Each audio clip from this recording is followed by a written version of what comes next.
Now, welcome back to the programme. Just looking through the texts during the news break there, 083 333 975, text or WhatsApp, and also phone calls coming in. I can safely say that they're around even. A lot of people saying well done to Mary Butler for coming on and talking. I'm listening to the show and she did nothing wrong herself. Then others quite critical of what Mary Butler did and not having the foresight to see the pain and suffering this might have caused. And other people then talking about the interview, fantastic interview. Other people saying it was a bit too intense at times. Was it an intense interview, Mary? It was. Intense. Wait till I get stuck into you now. Oh dear. No, we'll be grand. And other people saying about the issue that it has to still be sorted. So it's just one of those difficult things. And Mary Roche is joining me. I'm not going to talk about that, Mary, directly, because I know you are related to one of the victims. But it shows how difficult politics can be in terms of perception.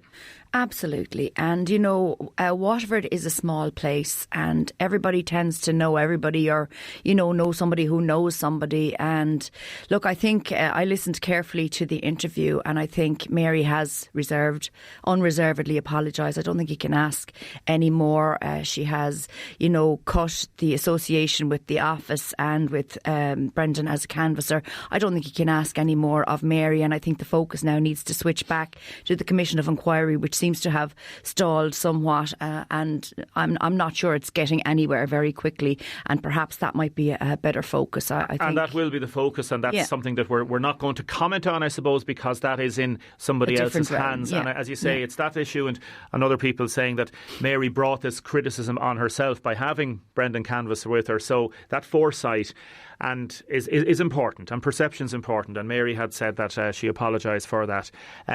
Mary Roche, you are now back as a councillor, yes, an independent councillor on Waterford Council. Congratulations. Thank you. Why, just remind people, why originally did you decide to vacate your seat? When did you vacate your seat? I think it's pretty widely known. I think I actually spoke to you about it at the time, Damien, which was that my dad died in October 2018 and both he and my mum were living with me at the time for a short time before Dad died. And Mum has a dementia type Alzheimer's. They can't tell us exactly what it is, but she basically can't look after herself, and she was living with us, and I just couldn't cope, to be honest with you, with the demands of, in Mum's case, 24-hour caring. It's quite a common thing for people with dementia, and Mum was particularly, I suppose, afflicted by not sleeping, and I was sleeping with her at the time downstairs because trying to keep her in the room. I have kids in the house and trying to stop her wandering. And at the time it was extremely difficult. I had a small amount of help. The HSE sent in a carer in the morning so I could take the kids to school at least, because Mum had a tendency to try to jump out of the car when it was going at speed. So, it was just too much really for anybody to cope with. So I decided to, my mum would be my first priority, absolutely, over politics at that time, as anybody's family would have to be. So I gave up the seat. Now, as it happened, she got a place in Havenwood Nursing Home within a month of that happening, and that was the hardest decision of my life, I have to say. I'll never ever forget it. And how difficult? Look, Damien, it's like my mum was my best friend. I know some people don't have a great relationship with their mum or their dad, but I did. I had a fantastic relationship with both of them.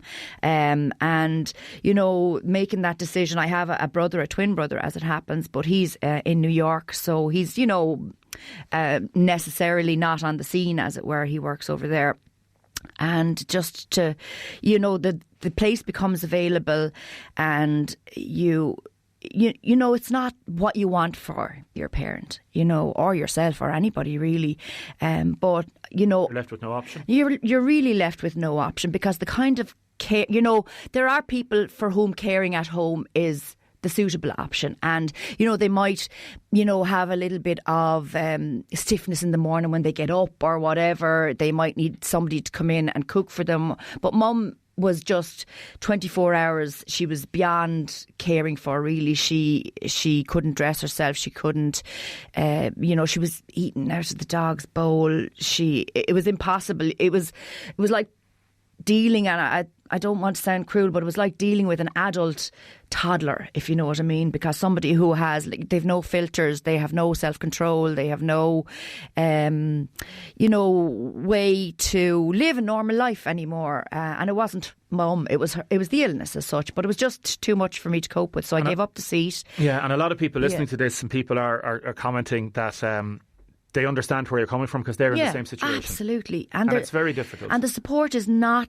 there enough and not there quickly enough, because if you are living in that situation with somebody who needs 24-hour care and somebody says to you, we might have a space in a daycare centre in 9 weeks or 9 days, it's too late. You kind of need the help immediately. But anyway, mum was deteriorating so fast. I think dad's death probably accelerated it, and people will explain to you, as I do now to other people, that people with dementia seem to kind of go along on a plane and then suddenly they drop off a cliff, and there's a big step down in the quality of what they're able to do. And that happened, mum, around that time.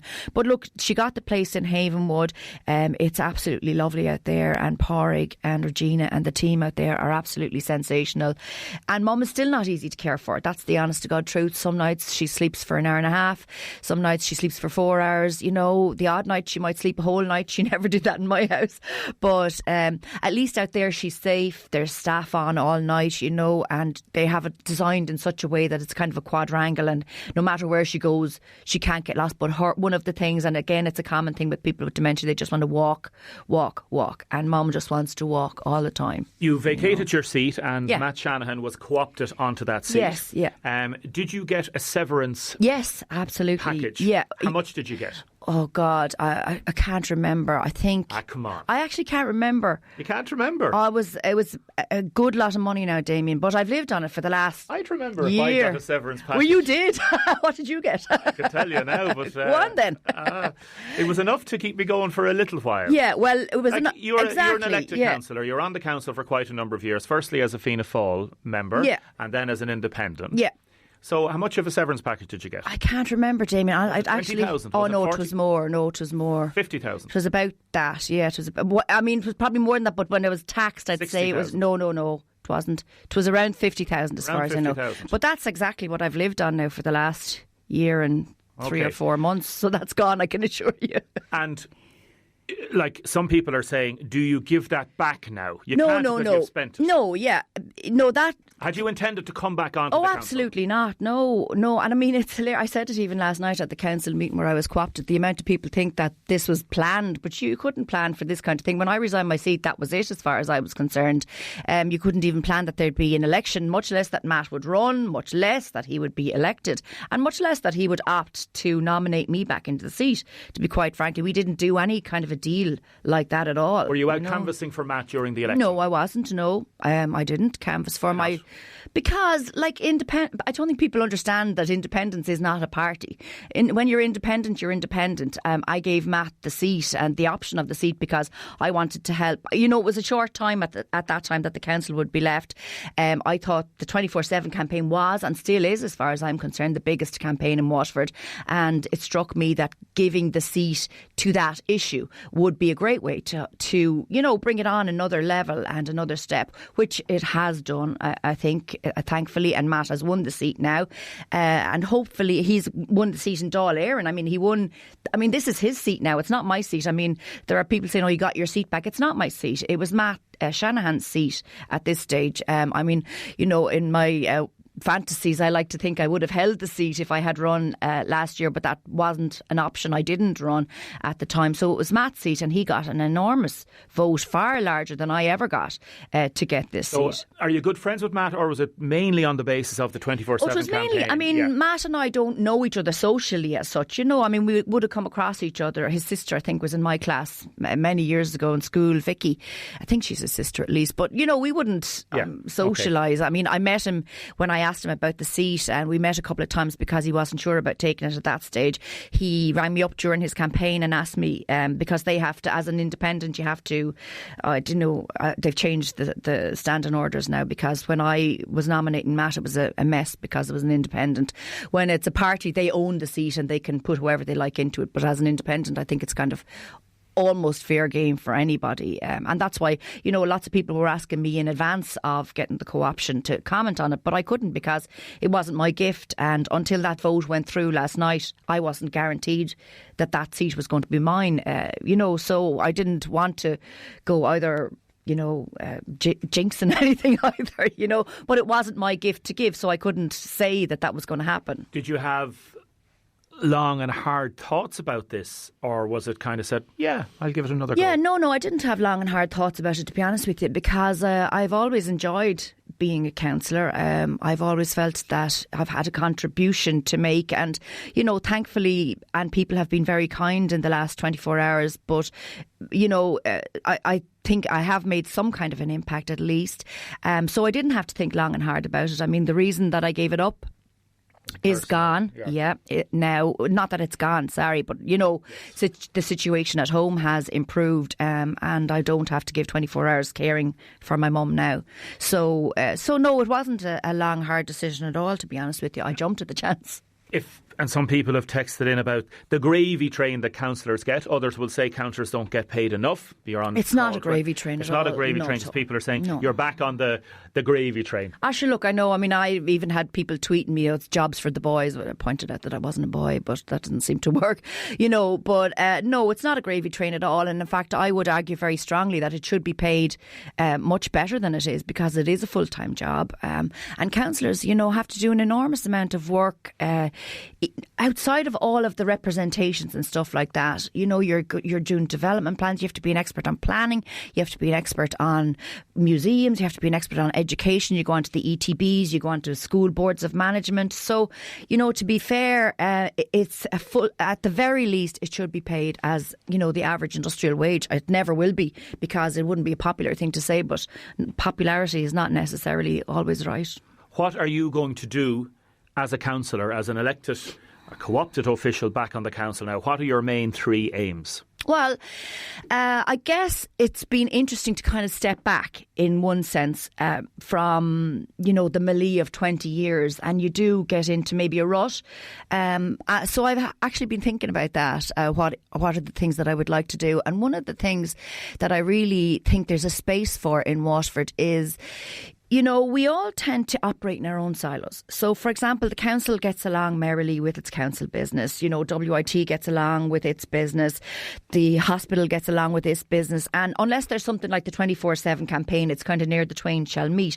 So I do think that there is some room for the facilitation of cross-pollination, if I could put it like that, somewhere in a formal or informal setting whereby those, separate furrows would cross. Like the Chamber of Commerce would be another body that's representing people in business that I think we could do a hell of a lot more interacting with. And I think we need to know a lot more about each other's business and have each other's backs a bit more. And I worry sometimes, even though I do it myself, you tend to focus on the negative and what's wrong with Waterford. But we have achieved an enormous amount. And Waterford of 2020 is completely different to Waterford of 1999 or Waterford of 1970. I mean, I think about 3 or 4 years ago I shared a programme that RTE had made with Brian Farrell on Waterford, and I mean, it's like something after the Blitz. It was just, now I know they were probably standing in front of the worst buildings, but sometimes we forget. There are still some issues again. And of course, absolutely. Darren Skelton was doing some reports about some of the inner city place that still haven't been done up after 10, 15 years. And there's still, but definitely, and this programme and this radio station, this media organisation is part of that to try and encourage. Absolutely. Waterford. And I mean, I would always be a great supporter, not just of WLR. I worked here obviously for 6 years and I'm very fond of the place. But I think that Darren and Dermot and Catherine and Owen and all the people in the Munster and the News and Star, they do a great job for Waterford. They campaign with us. I mean, the amount of front pages and headlines that you've had about 24/7 or university status or whatever it is. And we are all part of the same team here. And I think think, even the media perhaps is another of those sectors that we should be cross-pollinating with, rather than everybody, kind of battening down the hatches and worried about who's going to catch everybody. We are actually all on the same team. As I say, it's a very small place, and I think if we worked a little bit more together, we could probably achieve a lot more. And, I have this thing in my head as well about Waterford needing to come outside itself a little bit more. I'll tell you a short story about. I remember being in the Dáil a couple of years ago when I was chair of Waterford Youth Committee, and we were lobbying for two people programmes. But we met Joan Burton in the Dáil, just walking through the corridors, and she said, "Oh my God, it's great to see you. Where are you from?" "Waterford." "Oh my God." She said, "You'd never see anybody from Waterford in the Dáil." Now, the same day we were up there were people from Kerry, there were people from Galway, there were people from... They had a path worn to the Dáil from other parts of Ireland, and yet TDs and ministers at the time were turning around and saying to us, "Oh, you'd never meet anybody up here from Waterford." So I think we do need to not just, shout loudly as we do in our own little bubble down here, but we need to get the message out to beyond, because the message isn't really getting out, and Waterford is getting a little bit of it's falling behind a little bit, and we need to, as far as I'm concerned, there is no place like Waterford to live. It's a fantastic place. It's the friendliest people. I don't care what anybody says. We have the beautiful scenery, we have Waterford Crystal, we have world famous manufacturing, we have a great little setup now with all the tech companies. We have a real claim to be the Silicon Valley of Waterford, that's self-iterated, and hopefully in 10 or 20 or even longer or shorter years time, that all those chickens, if you like, will come home to roost. But we do need to burst out of that. I often think if you close the bridge into Waterford, you could make it a little separate city-state, because we are kind of cut off, and we're like a little independent city-state down here, and we need to, burst out of those restraints and go out and spread the good news. Mary Roche, the very best of luck. Keep Thanks, in touch. Damien. We'll talk to you soon. Good indeed. Now, I'm not going to probably get to all the text. I'll give a sample of them. Some people calling in as well, 051846123, regarding Mary Butler. Damien says, "We can't be too hard on Mary Butler. She can't be accountable for Bill Keneally's actions," and we did say that quite categorically. Mary was brave to come on the show. Mary says any human being would be disgusted by what happened with the canvassing, and Mary Butler made a huge blunder, and she has lost votes because of it. So again, people divided, I would say relatively equally in terms of the texts coming in, and I'm looking, there's I think around 60 texts there and phone call messages. Damien, voters were aware of the wrong involvement of Brendan Keneally and Mary Butler's campaign. What about David Cullinan's speech in the IRA? Have you covered that? Yes, I did an extensive interview with David Cullinan about that previously. Damien, well done to Mary. I feel so sorry for her to be dragged into this. She's a lady, and we wish her the very best. Head up and continue your good work. Absolutely scandalous, says Liz in Kilmeaden, the way Mary Butler has been treated in the last few weeks, particularly with the social media abuse. Head up high. Others very, very critical of Mary Butler and saying that she shouldn't have done what she did in terms of the foresight. She didn't have the experience. Others saying that Mary Butler should consider resigning because of the way she has handled this matter. So keep your texts and your comments coming in regarding Mary Roche. People asking, did she get a payment? As I said, yes, she did. She got more than 50,000. She couldn't say exactly how much it was.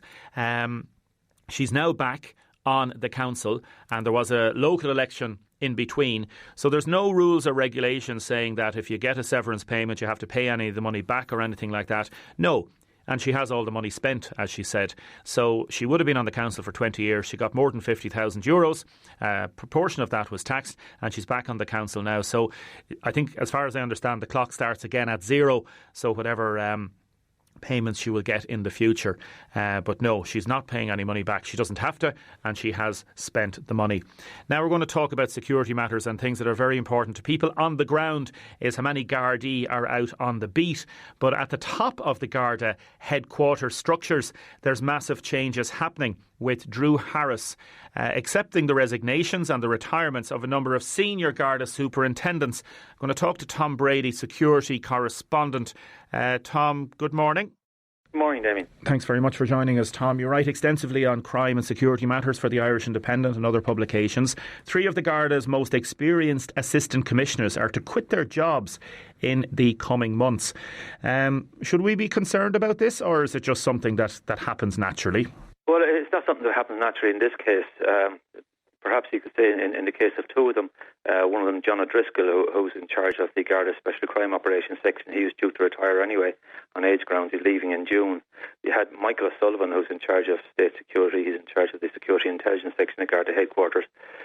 He's retiring early in March, but he would have been going later in the year. But Pat Leahy, who's in charge of policing in Dublin, and between the 3 of them, they're the 3 most important Garda portfolios at that level. Pat Leahy decided to take a severance package, and he's going along with 8 chief superintendents and 8 chiefs and 26 superintendents, as well as a civilian executive director. So that's a lot of people going, and they're going within the next few months. Some are going in April, and the others will be gone by September.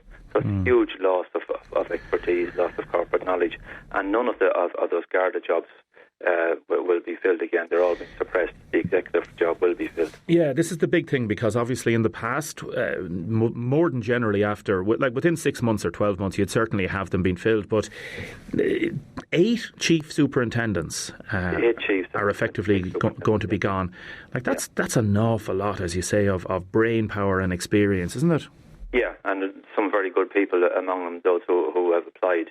It's a severance package, and originally the Minister for Justice, Charlie Flanagan, brought it to Cabinet and he got approval for 30 to go, but a total of 34 applied.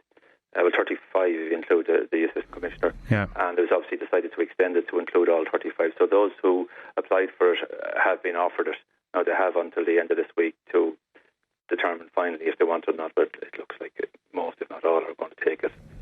Like, this has been approved by Charlie Flanagan, Minister for Justice, and in the Cabinet last December. And the aim, like Drew Harris has said, the aim of this is obviously to reduce the number of Gardaí at senior management level and bring in maybe more fresh thinking, maybe. I don't know. Like, what's your feeling on the philosophy behind this? Well, I think it's a dangerous gamble. I think part of it is to reduce costs.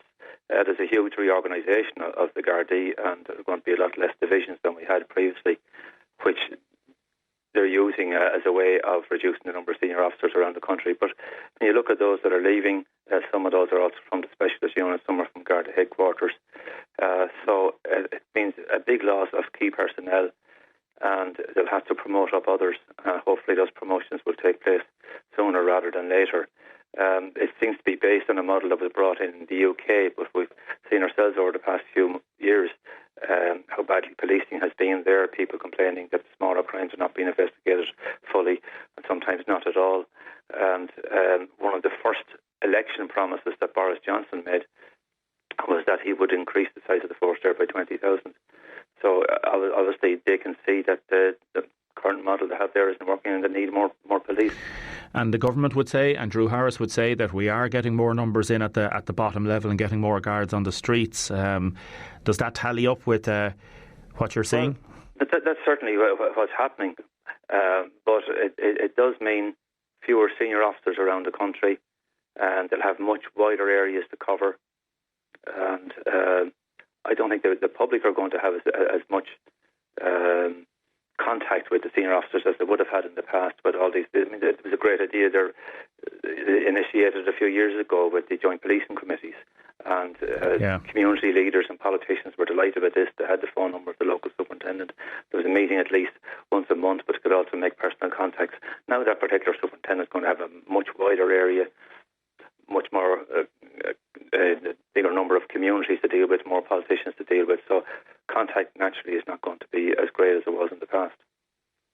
Is he trying to get away? Like, what do you think of Drew Harris, Tom? Maybe that's a dangerous question to ask you, because you don't want to say anything that might lessen your, I suppose, standing within the force in terms of contacts. But a lot of people, obviously, they come to you with stories as well and give you a kind of a steer about things. But, like, in fairness to me, I think he's done a fine job since he's come in, and perhaps it's easier for him to get rid of people because he's only in the force a short time, so he doesn't have relationships with them going way back. Yeah. But I think this reform programme is a bit of a gamble. Now, the plan too is to bring in more civilians.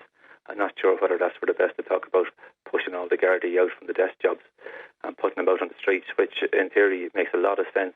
But there are a certain number of Gardaí who can't go out on the streets for various reasons, including medical grounds. So there has to be jobs for them. You can't say that they should be thrown out simply because they might have a minor disability of some sort or some other problem. If they're capable of doing a desk job, then give them the desk job, and it's probably to have somebody with intimate knowledge of the Garda organisation working there, and in a lot of cases might have more experience rather than a civilian. And there might be somebody that's very suited to a desk job that might be very good at a particular kind of aspect of whatever that may be. But again, this perception in the past, was it only perception of it, the Gardaí being a boys' club effectively? I know we had a number of women high up, but effectively this closed atmosphere, you know? Yeah, well, certainly there were indications of that in the past, and that is changing. And I think everybody is aware of that now. I think everybody accepts that it was very much a closed organisation. They're trying to be more open, more transparent. Certainly, there are a lot more women being promoted, and they're hoping to make them more diverse by bringing in lots of people from ethnic communities into the force. As you say, Tom, it's a gamble. When will we know if this works? Because, these assistant commissioners leaving, these chief supers leaving, what is it going to mean, do you think, for people, for the ordinary general public? Well, it'll be more for initially for the organisation. As I say, hopefully their jobs will be filled quickly in some way or another. I know a lot of the 34 that are going are not going to be filled, but you'll need some key people to go into key positions, people who have knowledge of those positions. The three portfolios I mentioned, Dublin and gang and crime and state security, need a particular type of people who've had experience in those types of jobs in the past. So it depends who's promoted, who goes where, and then with so many going, as I said, a lot of expertise, a lot of experience, corporate knowledge all going out the window. We won't know for a while. We'll have to let this bed down and see how it works out. I'm sure the force will recover from it eventually, but I'm not sure that it's necessary to be so drastic. And finally, Tom, has there been much reaction within the force or within security services to what Drew Harris had to say regarding the IRA still being active behind the scenes? Well, I haven't heard anybody dissent from that view. I mean, that has been the view for quite some time, that the Army Council still exists, and there was a lot of discussion in the past when the then PSNI Chief Constable George Hamilton came out and said it, and it was backed up by a senior officer in charge of the investigation into the murder of Kevin McGuigan, which is believed to have been carried out by members of the IRA, even though it wasn't under the control of the IRA. But everybody was singing from the same hymn sheet that they're there. They're still powerful. They are certainly pro-peace. There's no question of them trying to recruit or to bring in more weaponry. They're not acting as a military organisation, but their influence is still there, and it's suggested in certain quarters that the influence seeps into the activities of Sinn Féin, which in the past the IRA was the military wing of Sinn Féin, but that they're still contacted on key decisions in the north, and the fear is that could happen. And would you have any contact with IRA figures yourself? No, not any longer. Back in the days of the Troubles, you might make some contacts through back channels, but no, not now, no. Okay. Tom Brady, listen, mind yourself, and lovely to talk to you again this morning. Thank you, Damien. Now, keep your texts and comments coming in. As I say, I won't get to all of them because there are just so many coming in regarding the interview, in particular with Mary Butler this morning. I'm going to go straight, though, to Colm Neville. Good morning, Colm. Good morning, Damien. How are you? I'm wonderful, thank you. Chair of the Irish South East branch of the Irish Hotels Federation. You're having your AGM in Galway at the minute. You're talking to me from Galway, are you? I've actually left Galway and I'm in Portlaoise this morning, but I was there yesterday and until last night. I had some business to get back to Portlaoise first, so I had to leave early. Okay, the line isn't great, so just make sure you're in a good area there, if that's okay.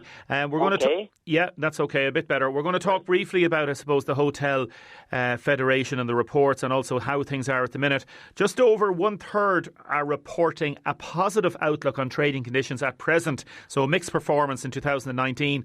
So there's a little bit of jitters within the hotel industry. I presume Brexit comes into it, and now the unforeseen, something like the coronavirus.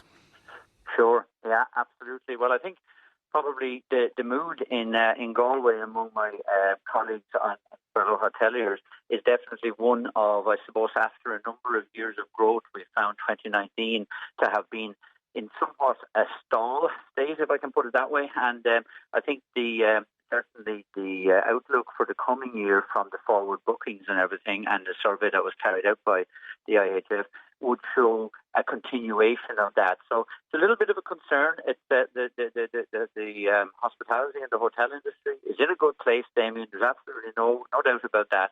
But you obviously one would always be very concerned to see some of the indicators we're seeing and downturns in sales, where after 4 or 5 years of growth, it would be a concern if it kept on that trajectory of a downward trend. What can hoteliers do? What can people in the, I suppose, business do at present to steel themselves against issues that might come up? Like, there is the unforeseen, you have the foreseen, you have Brexit coming up, but and marketing is one thing. But let's say, for example, God forbid, Colm, there's an outbreak of coronavirus in a city or a town in Ireland. You could look at that town being in lockdown. No, there's no doubt about that. And in fairness, I think at this stage, even with the spread of it in Europe or the apparent spread of it to other parts of Europe, I think at this stage it's probably too early to say that it's going to have a very negative impact. But a negative impact it will have, even if it doesn't actually lock down any towns for us. I mean, in the desperate scenario of what they've got in northern Italy, I mean, that's just doomsday. I mean, we can't do business in that scenario. And like all other businesses, that will obviously, whether you're manufacturing or whether you're retailing or whether you're hospitality, it's going to have the same effect for any. It's just going to be a complete standstill. And it's to be honest with you, I think it would be very difficult for any of us to actually plan for that. One can obviously start thinking about looking at what it might mean, but I mean, it just doesn't bear thinking about. And I think perhaps maybe it's just a little early to sort of enter too much of that mode of thinking, because I mean, obviously it's not here yet. If we can keep it at bay for a couple of months, they're telling us that in the warmth of the summer months that it may not. I think the evidence at this stage is that it won't survive heat, and hopefully this will be something that can be kept at bay in Europe and isolated if at all possible. But it's a real concern. It is, of course. Just on a local matter, Colm, you're obviously part of the Neville Group, head of the Neville Group. You own the Royal Marine Hotel in Dublin, Kilkenny River Court, the Tower Hotel in Waterford, Druids Glen up beside my own home place, Newtown Mount Kennedy. What is the situation regarding the tower? You've spent an awful lot of money on it recently. You've done some great work doing it up, and there is this plan to expand, but we obviously have a board planola issue regarding the expansion at the back, and the complaint by one person in particular regarding the expansion. Where are we on that, Colm? To be fair, Damien, I do apologise. Your information is just ever so slightly not complete in so much as it's the one family, but another side of the business. I understand that, yes. We operate the Riverside Park Hotel and the Midlands Park Hotel in Portlaoise. But of course, my brother Seamus and my niece Therese does have all that interest that you've just outlined. I'm not familiar exactly with the planning situation. Okay. The tower, I have been in the tower, and of course they've done a wonderful job so far. Yes, they have. Yeah, transformation for sure. So I do apologise. I don't have the information that maybe would be helpful there to your listeners, I'm afraid. That's fine. That's no problem. But effectively, what you're saying from your message is that the Irish Hotel Federation believes that the hotel business is on a good footing in Ireland, and that obviously you're steeling yourselves going forward. Yeah, I think the sort of the items that were really of a kind of concern and that give any element of a negative mood in Galway were very much around the likes of the continuing well documented and well publicised problem that's throughout all small industries in Ireland at the moment, and that's our insurance situation. And we really, while we know that there's efforts being made and that there are progress steps going forward, it's really not happening fast enough, Damien. It's closing activity centres, it's closing various businesses that our assets, our guests want to avail of the activity centres. They want to avail of the adventure centres, and they want to do their rock climbing and their mountain walking, and indeed the play centres even themselves, and some of them that have taken the hit and can't get insurance. It's a real massive concern at the minute. That and the local authority rates, I suppose. I mean, and the revaluation that's recently been done in 2019 saw some fairly substantial hikes in the rates, and really and truly hospitality, we feel, is carrying too large a burden in that. And in truth, local authority funding in general needs to be re-looked at. The rate system is just not a good system. And back, I think it was probably the 90s, the Indicon report identified that, but there doesn't seem to be a political will to change it. And we're actually doing something. Yeah, we're actually doing something on that tomorrow later in the week. Listen, Colin, lovely to talk to you. Okay, really appreciate it. Thank you. And thanks again, Damon. Thank you. Not at all. Mind yourself. Colin Neville there, chair of the South East Federation, South East branch of the Irish Hotels Federation. Let us know what you think. 083 333 975. Damien, €290 for a single room in Galway. A lot of hotels are robbing people. Other people texting in about Mary Roche. I can't believe that Mary Roche doesn't know exactly how much she got in her severance package. Some people saying, Damien, great programme. Thank you very much. Business Awards, Training and People category. Karen Tompkins meets the nominees. The Hartley People Group, TEFL Institute of Ireland and New Links Training Solution. The Business Awards are on this Friday night in the Tower Hotel. The Training and People Development category is sponsored by Waterford Chamber Skillnet. The first of the nominations is the Hartley People Group. Established in 2001, the Hartley People Group consists of Hartley People Recruitment, Hartley People Training, Clonard Care and Hartley People 360. They currently employ 35 direct operations staff across 2 offices in Waterford City, 31 trainers nationwide, 230 healthcare assistants and 140 contingency workers. Here's Fergal Hartley. Hartley People, we're in business now almost 19 years in May. We employ about 35 staff directly here in our 2 offices. We have 2 offices in Waterford, one in Manor Street, one in Deise House in Polebury. In effect, we have 3 main businesses, one being in recruitment, one in training, and the other business then is our business called Clonard Care, which is care for the elderly. So that's in a nutshell. And then we've all our support service around that, like our accounting function, our marketing function, our administration function and so on. Fergal says people development has been a primary objective of the group since its inception and continues to be at the heart of everything they do. We see everything we do about being about people development, really, in terms of our recruitment business, about people development and helping people to advance in their career and sometimes find opportunities that they wouldn't otherwise find. And we also have a career coaching into our business, which is headed up by Fiona, my wife, and Gordon Ryan. And in our training business, we train in a huge diverse range of skills in terms of for the unemployed and for those who are also seeking employment. So just to give you an example of the types of courses that we run, they're as diverse as patisserie and confectionery, and doing culinary skills like commis chef, beauty therapy, welding and fabrication, a range of construction skills courses, bar service skills, etc. So there's a huge range, really the more contemporary modern skills gaps that have been identified in modern Ireland, if you like, and we train primarily on behalf of the enterprise and training boards. On any given day, we'll run 20 plus training courses every day. They'll be in locations: Cork, Kerry, Laois, Offaly, Tipperary, Waterford, Wexford, Kilkenny, Carlow, etc. We're training, I suppose, primarily up to kind of level 5. One thing we're looking at in terms of a specialist part of our recruitment division that we're looking at opening up in a different region. So yeah, lots of plans. I mean, I suppose over our 19-year history, I mean, we think we've evolved and we've developed and we've adapted to changing market conditions, and particularly if you go back to the recession of 2008 and 2009, you really had to cut your cloth to survive. So I think that's something that we've been really reasonably strong at, is adapting to current market trends, and you know, we'd hope to continue to grow and adapt in 2020 to meet the demands of our customers. The next shortlisted nominee is New Links Training Solutions. With more than 10 years' experience training professionals, New Links Training Solutions is run by Jim and Janet Tumulty. Together with their team of training experts, they've built a strong reputation for delivering customised management, leadership and employee development training. Last year, the company confirmed its updated quality assurance approval from QQI.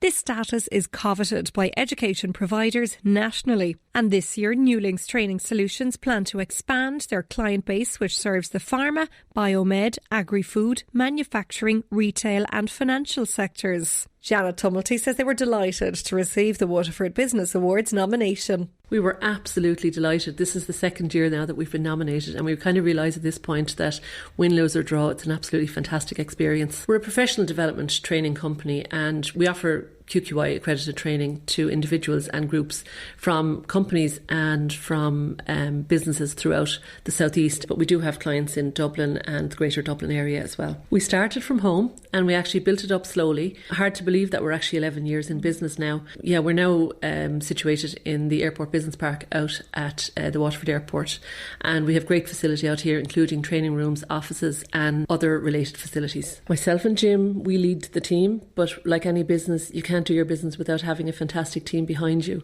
So we have office staff here, and we also have a team of expert contracted trainers as well. Our passion has always been professional development training, so that is empowering people to do better in life. And actually not much has changed since when we started really. Our vision for the business has always been supporting people to upskill and develop in many different areas of professional development. For instance, supervisory management. We offer the trainer qualification, coaching skills, team leadership, conflict management, and the big one at the moment is customised work-based learning programmes. Their training programmes are tailored to individual clients, but often have the same learning concepts at heart. There's a lot of emphasis on 70-20-10 model at the moment, where 70% of your experience you already know, you already have that from your own experience. 20% you learn from work colleagues, and 10% is the formal learning. So really the training programmes that we offer are very niche, they're very focused. Through consultation then with the employers, we put together programmes that will actually enhance the working environment and help people to actually do their jobs better. Your working life will always be about continuous professional development and always looking at improving, doing something small each year to improve your prospects and what you have to offer in your employment. A lot of our work comes from referrals, so obviously we rely on our reputation a lot. And so the other side of our business is that we offer open programmes where individuals can come in here from companies. Now, we don't go out to the companies for those programmes, so they come to us and they join other professionals. We had 1,200 training days last year in 2019, and within that then we had 500 people attending. Next, it's the TEFL Institute of Ireland. The TEFL Institute of Ireland is based in Dungarvan and offers internationally recognised and independently accredited TEFL courses. Katie Troy, the Managing Director, explains what they offer. TEFL stands for Teaching English as a Foreign Language. A lot of people sometimes don't even know what that stands for. I suppose they just think like TEFL teaching is TEFL teaching. So what we do is we train TEFL teachers in order to teach English to non-native English speaking teachers. The main things that we have are all online, so all our training is online, and we also have practical day courses as well, which are held in Cork, Galway, Limerick and Dublin throughout the year. So this also helps with anyone who has never had any experience in a classroom environment, and that they can go up to this 10-hour day course. It's on one Saturday, and that they can really get the skills that they need. They would be doing lesson planning, there'd be a lot of icebreakers, classroom management skills and stuff like that, and it's a great way to kind of network and to see what are other people in the class doing with their TEFL qualification afterwards. So not only do we, obviously the main recruitment for TEFL teachers is outside of Ireland, and it's in non-native English speaking countries. The majority would be in the likes of Asia, definitely Europe as well, but I suppose what we do see a lot is Irish people who want to stay here in Ireland, so they're looking to upskill by doing the continuous professional development of doing a TEFL course and training people locally within their community. So they might be volunteering within their community centres, resource centres for some TEFL classes, and also I can see a lot of TEFL teachers that we have, they'd be working with some of the refugee centres and things like that, and just really give back to their community and to help non-natives learn a bit more English. Katie says they endeavour to provide students with the knowledge, the skills and, most importantly, the confidence to become the best TEFL teacher that they can be. So we have 4 full-time staff here in the Dungarvan office, and we have 1 part-time staff. We do have over 20 years experience between us down in the staff that we have in the office. I myself was TEFL teaching in the United Arab Emirates in Abu Dhabi, and I was also teaching in Zambia in an orphanage for a few months. Like, a lot of our staff have maybe done some TEFL training. Like, we've all lived through some sort of the experience at some stage between travelling and being a TEFL teacher. Last year we had 1,500 students on our courses. So I suppose because our courses are online, it really appeals to a lot of students. So we have students who are unemployed. We work a lot with the social welfare scheme as well for the TASG for some grant support. We have students who are unemployed. We have students who are working full-time, who are working part-time. We have nurses who are on shift work and things like that. So I suppose having an online course that is self-paced, that the students can come on and log on whenever they want. So I suppose if it's Monday morning at 2 o'clock in the morning and they have a few hours, they can log on. A lot of our TEFL teachers are teaching English online, so they're doing it from the comfort of their own home. They're able to pick the hours that suit them. It's an extra income that they're getting as well. So as long as they have a good internet connection, a laptop with a video camera, and a nice quiet kind of space that they could find within the house or outside it, that they can actually earn an extra income by doing that. Our students are people who are obviously in college, who finished college, students who want to take a gap year, newly retired, just people who want change, like people who want change who have been in a job with the last 20 years and they just want something different. And those are your nominees in the Training and People Development category, which is sponsored by Waterford Chamber Skillnet. The Waterford Business Awards take place this Friday, the 28th of February, in the Tower Hotel. Thank you, everybody, for your texts and comments. I'm sorry we didn't get to them all. We gave a good representation of everybody. Jeff is up next. Thank you, Julie, for producing. Thank you, everybody, for taking part in the show. We really appreciate it. Have a great day. Mind yourselves.